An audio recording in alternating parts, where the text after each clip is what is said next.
तो बाजार बोलता है, हमें सबसे पहले बात करेंगे एफआईआईज और डीआईआईज की। कहाँ खरीदारी करी, कहाँ बिकवाली करी, तो नंबर्स पर आप नज़र डाल सकते हैं। डीआईआईज ने 22 सितंबर को अगर बात करें तो 2582 करोड़ रुपए के आसपास की खरीदारी की है, और वहीं एफआईआईज ने बिकवाली की है 2910 करोड़ रुपए के आसपास, यानी कि 3000 करोड़ रुपए के आसपास की बिकवाली एफआईआईज की तरफ से रिपोर्ट की गई है। अब अगर ग्लोबल मार्केट्स पर नज़र डालें तो डो जोन इंडेक्स में 0.14% यहाँ पर चेंजेस देखने को मिले हैं, तेज़ी देखने को मिली है। शंघाई कंपोजिट में करीब करीब यहाँ पर 1.25% की गिरावट देखी गई है। हैंगसेंग करीब करीब 1% ये भी गिरकर कारोबार करता हुआ नजर आया, और निकेई 225 इसमें 1% की तेज़ी रही, और कोस्पी इंडेक्स में 0.5% की यहाँ पर तेज़ी देखने को मिली। अब आगे बढ़ें टॉप गेनर्स और लूजर्स पर। अगर इस पर हम नजर डालें तो पहला है रेफेक्स इंडस्ट्रीज लिमिटेड, इसमें 15% की अभी तक शानदार तेज़ी देखने को मिली है। केईसी इंटरनेशनल लिमिटेड 7.25% के आसपास की यहाँ पर इसमें तेज़ी है। एजीआई ग्रीन पैक लिमिटेड, इसमें भी करीब करीब 4.25% के आसपास की तेज़ी है। गुजरात स्टेट पेट्रोनेट, इसमें 4% की तेज़ी, और जेबीएम ऑटो लिमिटेड 3.25% के आसपास की इसमें तेज़ी देखने को मिली। टॉप लूजर्स की बात करें तो केशोराम इंडस्ट्रीज़, इसमें 4% के आसपास की गिरावट रही है। नेटवेब टेक्नोलॉजीज़, इसमें भी करीब करीब 3.25% की गिरावट। एलटी फूड्स लिमिटेड, इसमें 3% की गिरावट। गॉडफ्रे फिलिप्स 0.25% के आसपास की गिरावट, और गरवारे टेक्निकल फाइबर्स, इसमें भी गिरावट देखने को मिली है। अब बढ़ते हैं आगे अपनी खबरों की तरफ कि खबरें क्या संकेत दे रही हैं। तो पहले ग्लोबल खबरों की अगर हम बात करें तो ग्लोबल खबरों में एस जयशंकर की अमेरिकी सेक्रेटरी रूबियो से मुलाकात हुई है, और एस जयशंकर आपको बता दें कि रविवार से ही, संडे से ही न्यूयॉर्क में है, और दोनों ने द्विपक्षीय बातचीत बढ़ाने पर भी यहाँ पर जोर दिया है। अब सवाल बड़ा ये है कि आखिर अमेरिका ने जो H-1B वीज़ा फ़ीस है वो क्यों बढ़ाई है। तो आपको बता दें कि पिछले हफ्ते अमेरिकी ट्रेड डेलीगेशन भारत में आया था, जैसा कि आपको जानकारी होगी, और अमेरिकी ट्रेड डेलीगेशन से भारत ने 25% टैरिफ हटाने को कहा था। अमेरिकी दल ने भारत को रूस से तेल खरीदने को भी मना किया था, लेकिन भारत ने रूस से तेल खरीद जारी रखने की अपना पक्ष रखा है, और ट्रेड डेलीगेशन ने ट्रंप को इस अपडेट से अवगत कराया, और इसी का ये एक रिजल्ट माना जा रहा है कि ट्रंप ने वीज़ा फीस बढ़ाने का फैसला लिया है। तो मेरा सवाल ये रहेगा सर, सनी सर, आपसे सवाल रहेगा कि आप इसको किस तरह से देखते हैं कि जयशंकर पिछले संडे से अमेरिका में हैं, ट्रेड डील को लेकर लगातार बातचीत हो रही है कि जल्द ही कोई ट्रेड डील हो सकती है, लेकिन दूसरी तरफ ट्रंप ने H-1B वीज़ा फीस जो है उसको भी बढ़ा दिया है। तो सर, इस पूरे सिनेरियो को आप कैसे देखते हैं, और भारतीय बाजार के लिए ये क्या संकेत देता है? क्या इसी का नतीजा है कि GST कट के बावजूद, GST रिफॉर्म के बावजूद बाजार में तेज़ी नहीं आ रही है? Good morning everyone.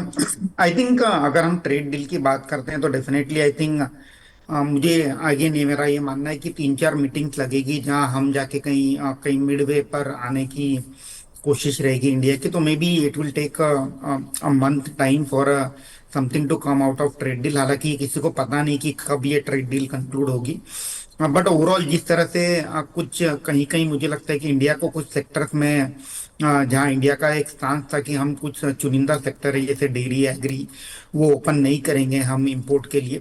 मुझे लगता है कि टू सम एक्सटेंट कहीं ना कहीं एक कॉम्प्रोमाइज भी करना होगा अगर ट्रेड डील को आगे कंक्लूजन पर पहुंचाना है। Again it's a very big unknown, पता नहीं कब कंक्लूड होगा, बट एक लगता है कि 3-4 मीटिंग के बाद may be after a span of 1-1.5 month कुछ कंक्लूसिव आउटकम ट्रेड डील के तौर पर आना चाहिए। And post that there can be some relief as far as headwind on export related sectors are concern. Moving on to your second question कि GST cut के बावजूद market में rally नहीं है। आई थिंक अगेन जिस तरह से हम पहले भी आप शो में अभी डिस्कस कर रहे थे कि 15 अगस्त को first time honourable prime minister साहब ने डिक्लेयर किया था कि जीएसटी में बहुत बड़ा रिफॉर्म आ रहा है, और उसके बाद से हमने एक अच्छी खासी rally across the all the consuming sector, whether it is auto, whether it is consumer durable, सभी सेक्टर में अच्छी खासी रैली आते हुए देखी थी। बट ये कहना सही नहीं होगा कि मार्केट में रैली नहीं है, क्योंकि मार्केट, हालांकि इंडेक्स आपको दिख रहा है कि एक रेंज में ट्रेड हो रहा है, स्टॉक स्पेसिफिक एक्शन बहुत है मार्केट में। There are many stock which are reading 52 week high या life high at the current junction. जैसे आज हम बात करें तो ऑटो एंसिलरी स्टॉक में काफी स्ट्रांग अपवर्ड मोमेंटम देखने मिल रहा है। हालांकि auto EM have price in the GST discount, but हमारा भी ये मानना है कि ऑटो एंसिलरी जो है वहाँ अभी भी रिलेटिवली वैल्यूएशन थोड़े कंफर्टेबल है, and they all those companies can be one of the key beneficiary अगर हम अर्निंग ग्रोथ के परस्पेक्टिव से बात करते हैं 6 से 12 महीने के हॉराइजन से। तो आई थिंक इन्वेस्टर को एट अ करंट जंक्चर अगर किसी को फ्रेश मनी डिप्लॉय करना है तो थोड़ी मेहनत करके जो इंडिविजुअल स्टॉक्स हैं वो आइडेंटिफाई करने होंगे आने वाले समय में कौन से स्टॉक्स हैं जो अच्छा परफॉर्म कर सकते हैं। तो चुनिंदा कुछ सेक्टर जो हमें अच्छे लगते हैं, जैसे होटल सेक्टर, हमें लगता है कि आने वाले 2 क्वार्टर होटल सेक्टर के लिए काफी अच्छे हो सकते हैं, तो होटल सेक्टर में कुछ स्टॉक्स देखे जा सकते हैं।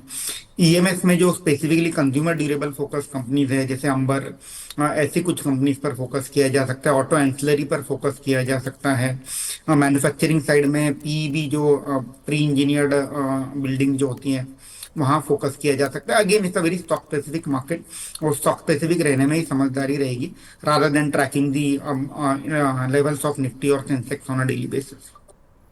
ओके, तो सनी सर ने बताया कि आप hotel sector, auto ancillary, manufacturing sector कुछ ऐसे हैं जिन पर आप फोकस रख सकते हैं, आने वाले टाइम में ये अच्छा परफॉर्म कर सकते हैं। अब न्यूज़ ये है कि जीएसटी कटौती से कार बिक्री में ज़ोरदार तेज़ी देखने को मिली है। तो कुछ कंपनियों की अगर बात कर लें तो मारुति ने कल 30,000 कार बेची हैं। मारुति की हर महीने करीब 1,80,000 कारें बिकती हैं और 80,000 से ज़्यादा लोगों ने कल शोरूम विजिट किया, यानी कि जो पहला दिन था, जो नए जीएसटी स्लैब्स लागू हुए हैं, पहला दिन था, 80,000 से ज़्यादा लोगों ने कल शोरूम विजिट किया। और 18 सितंबर से मारुति के पास 75,000 के आसपास कार बुकिंग आई हैं। हर दिन 15,000 के आसपास ये बुकिंग बढ़ रही हैं और बुकिंग से लेकर बिक्री में 50% से ज़्यादा ग्रोथ यहाँ पर देखने को मिली है। सिर्फ मारुति नहीं बल्कि hyundai ने भी कल 5 साल की सबसे ज़्यादा बिक्री की है। तो इस पर समीर सर आपका रुख जानना चाहेंगे कि जिस तरीके से ये गाड़ियों की बिक्री में कल पहले दिन मारुति और hyundai के अगर हम नंबर देखें तो अच्छी खासी यहाँ पर तेज़ी देखने को मिली है, तो क्या ये ऑटो सेक्टर के लिए और पूरे बाजार के लिए हम इसको एक पॉजिटिव साइन मान सकते हैं सर?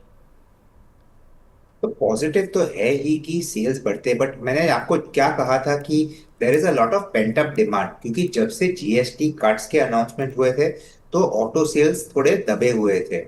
सो जो लोग वेट कर रहे थे वो लोग अभी बुकिंग कर रहे। What we need to see is कि नेक्स्ट ये मंथ, सितंबर का मंथ में कुछ भी होए, it will be very difficult to predict और project based on that whether ये सस्टेनेबल है ऐसे। We need to see next month and the month after, अगर सेल्स में ग्रोथ आता है तो ऑटो ऐसी एक आइटम है जो एक्चुअली बहुत लार्ज टिकट आइटम है। सो आई एम जस्ट गिविंग, समझो कि 5 लाख या 10 लाख की गाड़ी है तो उस पर आपको 50,000 या शायद 10,000, 1 लाख का सेविंग हो रहा है बिकॉज ऑफ द जीएसटी का। आई एम नॉट सेइंग उतना हो रहा है, बट थोड़ा उससे कम होगा, but that will be your kind of saving that will happen, right, for the for Maruti या हुंडई जो मोरलेस ये रेंज में रहते हैं prices. Is it going to be कि people are going to take a decision कि मैं एक नई गाड़ी लेने वाला हूं क्योंकि मुझे 10 लाख के बदले गाड़ी 9 लाख में मिल रही है? I don't think that usually happens. ये हमारा एक्सपेक्टेशन है कि ये सब होए, but it's not eventually what plays out. We need to see कि ग्रोथ सस्टेनेबिलिटी ऑटो इंडस्ट्री में क्या रहती है, and that will only probably start coming out from November and December. Luckily October is also festive season, तो शायद काफी bookings भी हो रहे because of the Diwali and all of those. So we need to ignore the noise around September and October. November, December पे focus रखना चाहिए। मेरे हिसाब से we are not going to see that much great incentive in the short term. Long term positive है, I'm not denying the fact. But short term में I think there is still going to be a bit of not accelerated growth. Auto ancillaries में coming back to the point that yes, हम positive stance रख रहे हैं because as the auto sector continues to grow and India में opportunity बहुत large है, right? So we are selling very as a percentage to what China is selling. I think we are selling 1/5 the number of cars और हमारी population China से larger है। तो what we have to assume is कि over the next 5 years auto sales will definitely grow और auto ancillaries जो provide कर रही है वो बेनिफिट करेगी। स्पेशली जहां रिप्लेसमेंट डिमांड ग्रो हो सकती है, सो टायर सेक्टर, क्योंकि as more cars get sold, tyres need to be replaced every 40,000 या 45,000 किलोमीटर्स। तो रिप्लेसमेंट मार्केट जो रहेगा उसमें मार्जिन बेटर रहते हैं ये कंपनीज के, and that is where the big profitability can come from. So we remain positive on sectors like that, auto act. पर आई थिंक शॉर्ट टर्म में टू मच ओवर हाइप हो गया है, Maruti hyundai बहुत ज्यादा रैली हो चुके हैं। अगर यहाँ पे आपने लिया तो आई कैन गारंटी यू कि 6 months down the road you will probably be either sitting on a loss of 10%, या फिर you will have made no money whatsoever, and that is not the kind of market, traders in out कर सकते हैं, पर long term investor के लिए this is not the point to be buying the stocks. Auto ancillaries में there are a few stocks which, for example मैं आपको बोलूँ, सीएट है जहाँ वैल्यूएशन ठीक ठाक है, जेके टायर्स है ठीक ठाक है, सोना बीएलडब्ल्यू जहाँ पे वैल्यूएशंस करेक्ट हुए because of certain issues they facing in the US, ये भी बाउंस बैक होंगे। सो ऑटो एंड्स में opportunities are there where stocks have come off, but auto sector I think for the time being, एक Tata motor छोड़ के I would avoid the rest of them. Okay, तो Sameer sir की ये सलाह है कि शॉर्ट टर्म में टू मच हाइप यहाँ पर क्रिएट हो चुकी है, तो अगर आप लॉन्ग टर्म इन्वेस्टर हैं, लॉन्ग टर्म के लिए आप पैसा लगाने की सोच रहे हैं, तो फिलहाल इस मोमेंट पर आपको थोड़ा सा वेट करना चाहिए। लॉन्ग टर्म के लिए आपको फिलहाल इसमें बाइंग नहीं करनी चाहिए ऑटो सेक्टर की अगर हम बात करें तो। नेक्स्ट न्यूज़ है सर, कोर सेक्टर ग्रोथ जो है वो 15 महीने के टॉप पर पहुंच चुकी है। अब इसमें अगर बात करें तो अगस्त कोर ग्रोथ 11.4% रही है यहाँ पर ईयर ऑन ईयर, और जुलाई में कोर ग्रोथ थी -12.30%। स्टील आउटपुट में 14% के आसपास की यहाँ पर ग्रोथ रही है। इलेक्ट्रिसिटी आउटपुट ग्रोथ 3% के आसपास, फर्टिलाइज़र सेक्टर ग्रोथ 4.5% के आसपास, रिफाइनरी प्रोडक्ट ग्रोथ 3% और सीमेंट आउटपुट ग्रोथ यहाँ पर 6% ईयर ऑन ईयर रिपोर्ट की गई है। तो सनी सर आपसे जानना चाहेंगे कि कोर सेक्टर ग्रोथ इसमें अच्छे खासे यहाँ पर हमें नंबर्स देखने को मिल रहे हैं ईयर ऑन ईयर, तो इस पर सर आपका क्या टेक रहेगा सर? ये definitely I think optically positive number है, बट अगर आप ये नंबर देखेंगे तो काफी वोलाटाइल नंबर रहा है पिछले 2-3 सालों से पोस्ट कोविड। बट एक पॉजिटिव रीड थ्रू इसमें डेफिनेटली रहेगा कि on steel side we have seen a very good increment in terms of production growth. और उसका एक कारण मुझे लगता है कि जिस तरह से सेफ गार्ड ड्यूटी गवर्नमेंट ने लगाई थी in the month of April of 10%, उसके चलते कहीं ना कहीं जो इम्पोर्ट है उसमें कहीं ना कहीं रिडक्शन देखने मिला था, and that has help the domestic steel manufacturer to sell their product in domestic market. तो मुझे लगता है कि उसी के चलते एक बेटर स्टील प्रोडक्शन में ग्रोथ हमने आती हुई देखी।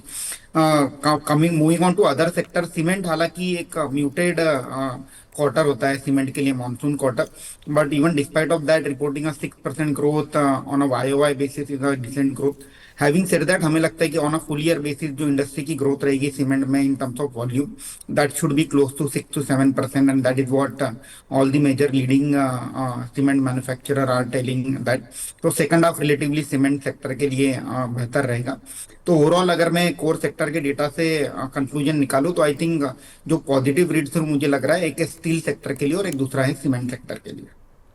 ओके, तो अगली खबर जो है वो आरबीआई से जुड़ी है। आरबीआई फिर जो है वो ब्याज दरें घटा सकता है क्या, ऐसी कई खबरें निकलकर सामने आ रही हैं। 29 सितंबर से आरबीआई की पॉलिसी मीटिंग होने वाली है। 1 अक्टूबर को पॉलिसी की जो घोषणाएं होनी हैं, और ब्याज दरों में कहा जा रहा है कि 0.25% की कटौती संभव है, ऐसा एसबीआई की तरफ से कहा जा रहा है। साथ ही एसबीआई ने कहा है कि जीएसटी कटौती के चलते महंगाई दर जो है वो 65 से 75 पॉइंट तक घट सकती है। तो सर समीर सर आपसे जानना चाहेंगे कि आरबीआई अगर, क्या पहले तो ये जानना चाहेंगे कि आरबीआई अब यहाँ से ब्याज दरें घटा सकता है, क्योंकि पिछले अगर 1 साल में देखें तो करीब करीब 1% तक की ब्याज दरें घटाई जा चुकी हैं आरबीआई की तरफ से। तो क्या अब और चांसेस हैं कि यहाँ पर भी आरबीआई ब्याज दरों में कटौती करेगा, और इसका क्या इम्पैक्ट होगा सर?